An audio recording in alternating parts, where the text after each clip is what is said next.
Excuse me, Kyra. Wee! Alrighty. Oh, you gonna join in, Kyra? She's like, of course. I do podcasts on the daily. She does. Yeah, she has her own podcast, Thoughts with Kyra, Ooh. which is, it's been a godsend, really, because she's gone through all this before. Ah, perfect. So she's showing us the ropes. That's what we need. We need someone to show us the ropes, because we don't know what we're doing, but we're here to just get what we can out. We sure are. We are literally just sitting on the floor. Yeah. In my makeshift home office. Mm-hmm. And we are recording this on a camera. We don't know if you're even going to be able to hear us. This is true. We'll see. But you gotta start somewhere, right? You gotta start somewhere. You know, it's better to do than not to do. Right. To do something partially or poorly is better than nothing done at all. So here we are. Mm-hmm. It's great for your mental health, too. Yes. Better to do something poorly than not at all. This is true. Mm-hmm. Well, you want to introduce yourself? Sure. I'm Stephanie. I'm an occupational therapist. Usually working with pediatrics during the day, and on the weekends and at nights working with adults and professionals and your everyday Joe Schmoes on ADLs or just executive functioning, stuff like that. Very cool. And I'm Rachel. I'm also an occupational therapist. I do this, well, not podcasting on the floor, but I do Diverge community stuff all day, every day now.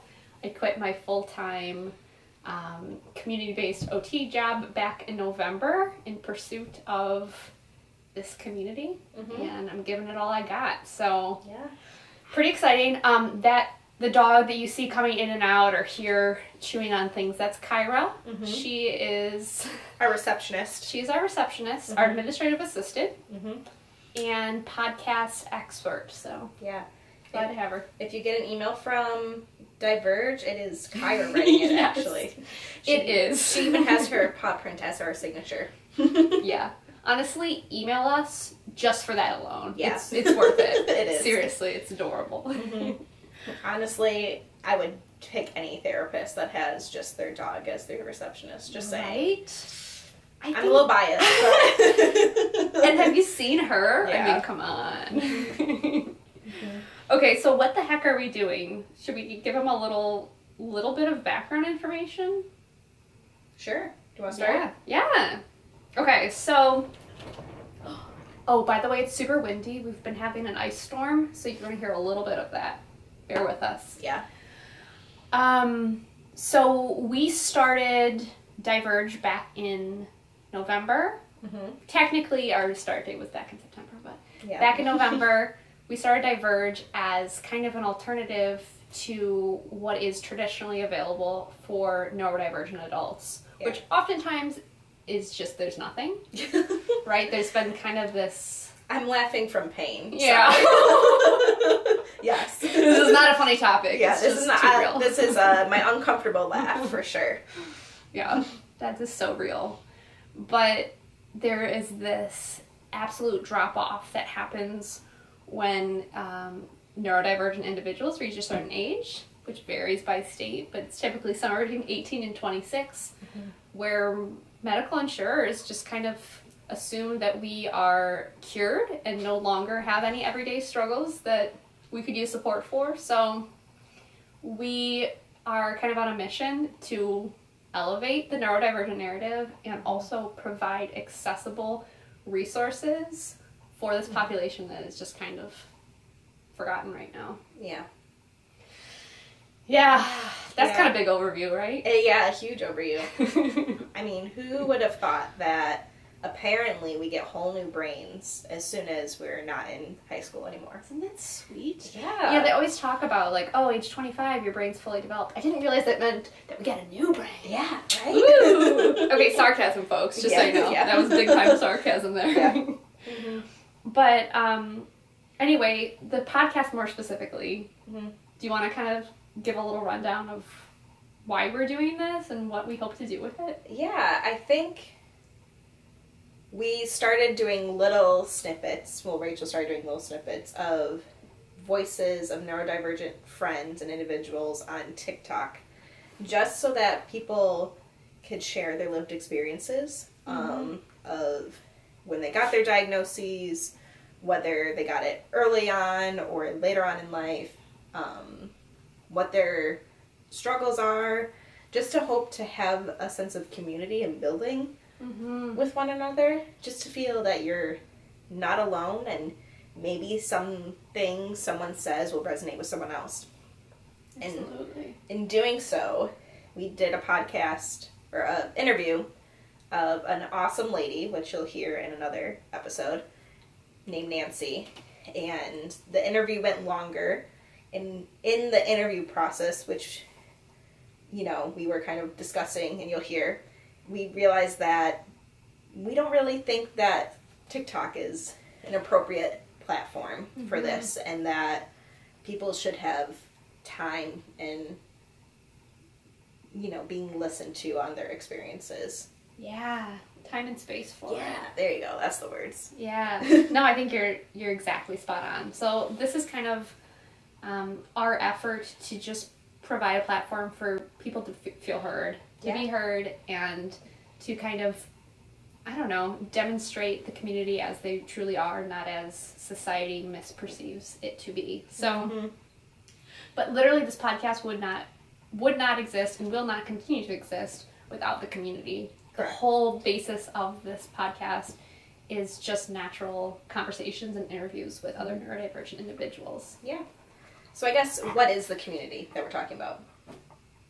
Adult neurodivergent community. Yeah. Yeah. So what the heck does that even mean? Oh my gosh, we're just throwing it around as if everyone knows. But for a lot of people, they might belong to the community and not even realize, right? Exactly. Okay. Well, I don't have my... Oh, hold on 1 second. I did write it down. Beep, beep, beep. We got a prepared one here, always. Well, you know, I'm just like, I don't want to throw any false information into the already cluttered, chaotic world that is the internet, if I can help it. Yeah.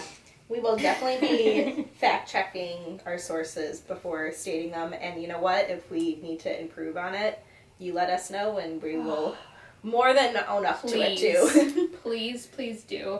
I'm a bit anal about checking my sources. I don't believe anything until I've read it in a peer-reviewed journal myself. But we are not perfect, and we want to continue learning. But, okay, key terms. So, neurodivergent.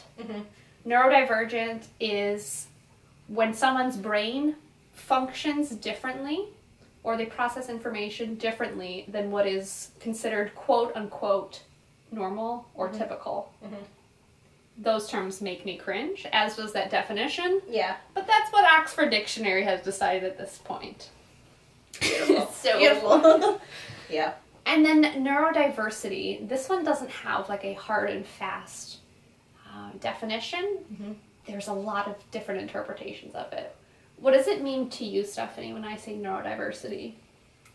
I think for me specifically, it's having people with various different experiences or conditions, diagnoses, and stuff, and just having a sense of understanding that their life is genuine, and just because they have a specific diagnosis doesn't mean anything more or less for anyone else.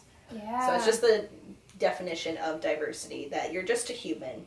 Yeah. There is absolutely. difference in the brain somehow, some way. And I like already hearing you talk about it. I can tell you are explaining it through the lens of like neurodiversity affirming, which we'll get into, I'm sure. But I think at its like most core definition, it's this idea that variation in brains is just a normal part of the human population. Like everyone's brain works differently, and different does not inherently equal disability, or does not inherently equal bad, right? It's this idea that there's just this natural variation, this natural brain diversity, neurodiversity. I think just one other quick aside about the term neurodivergent and all that it encompasses, because you're going to hear from a lot of different individuals who may or may not even identify with a diagnosis. Correct. It's just a way of, I guess, almost a relationship with their brain and the way in which it functions for them. But oftentimes people think of autism when they hear the term neurodivergent. Yeah, almost exclusively, even though it's not exclusive. Yeah, absolutely. But the autistic community is a huge kind of path. Yeah. What do you call it? They've really been at the forefront of a lot of advocacy within neurodiversity. And so I think that, you know, the neurodivergent community as a whole has a lot to be grateful for because of them, but it's not intended for it to be exclusive. So neurodivergent doesn't equal autism. Autism can fall within that umbrella of being neurodivergent, but you also have other conditions that you can be born with, and this we'd call like a developmental neurodivergence. What are some examples of that stuff? ADHD. Yes. Yeah, yeah, for sure. So ADHD, any type of IDD type of stuff. Intellectual disability. Yeah, sorry, I'm throwing Learning out, disabilities. I'm throwing out lots of terms and slogans. Developmental disability. Yeah, those type of things. Sometimes psychiatric types of things. Tourette's syndrome. Bipolar, that type of stuff. Yeah. And so then you also get into this realm of it's not something you're born with, and then that neurodivergence is considered acquired neurodivergence. So it can be acquired and transient, meaning the way in which your brain functions is different, and that could be because of an illness or an injury. But it doesn't mean that you were born with it, and it doesn't mean it will necessarily be different forever. So an example of something that could be transient could be long COVID. Yeah, that's a huge one. It could be a mild traumatic brain injury that you are anticipated to recover from. For that period of time, it really affects the way in which your brain functions, but it might not be permanent. Yeah. You also then have your transient chronic, which are things that are like dementia or really severe strokes and brain injuries that you aren't anticipated to make a full recovery, or they may be progressive in nature. So our point in telling you this is it's a very broad community, and there are no hard and fast inclusion or exclusion anything. Yeah. If you feel like your brain works differently than others, like, you belong here. Whether you have a real diagnosis, a professional diagnosis, any diagnosis at all. Self-diagnosis. You're welcome. Yeah. Yeah. Speaking of diagnoses, can we share ours? Are you cool? Yeah, absolutely. Okay. So I've been diagnosed with ADHD, dyslexia, and anxiety. The ADHD and dyslexia, they kind of knew early on when I wasn't able to say my ABCs, but could do any other thing under the moon in pre-K and all that stuff. They're like, why aren't you reading these letters? You are doing math problems at an early, preschool age. Why aren't you doing this? So they knew something was going on.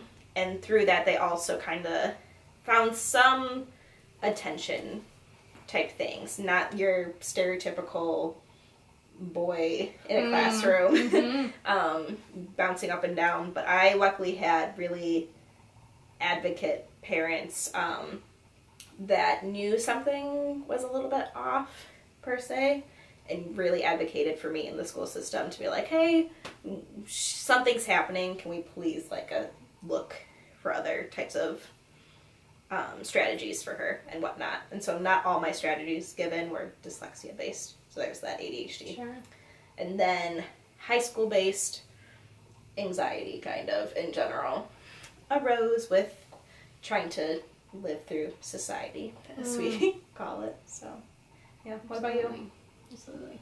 Yeah. I didn't grow up knowing I was anything neurodivergent, whatever. In retrospect now, my God, all the signs were there. I was literally even in OT. As a child, I was in OT because my coordination was so bad. But growing up, I didn't know. My parents didn't know. But I've been formally diagnosed with obsessive compulsive disorder and panic disorder. I would say I'm at the point where I would feel comfortable saying I'm self-diagnosed ADHD, but I'm still early in that journey of self-discovery. My mom, who's 60 years old, was recently diagnosed, and I found out that her mom also had it, and more than likely my brother has it, and my grandmother has it, so, the chance of me not having it seems... But I think it's important that I share that journey with you, because I am in this stage of like self-diagnosis, self-discovery, and navigating, is that enough for me? Is there benefit to having a more formalized diagnosis? But check every frickin' box there. Yeah.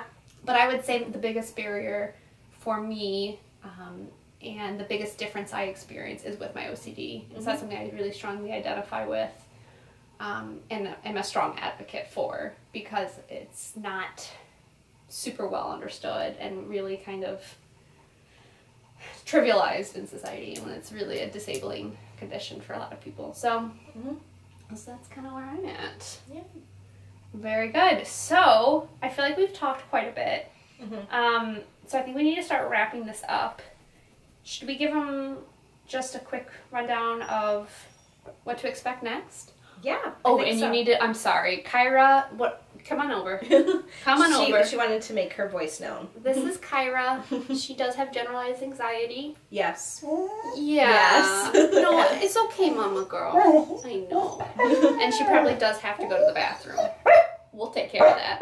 Yeah. Should we wrap it up for today's stuff? Yeah, I think so. Kyra's saying it's time to go. Yeah, and she knows. She's our podcast expert, so. Yeah. So expect us next time. Yeah. Sometime. And we'll be interviewing someone that's not us, which will be really exciting. So stay tuned. We're so glad you guys showed up today. I don't know. It's time to go. Okay.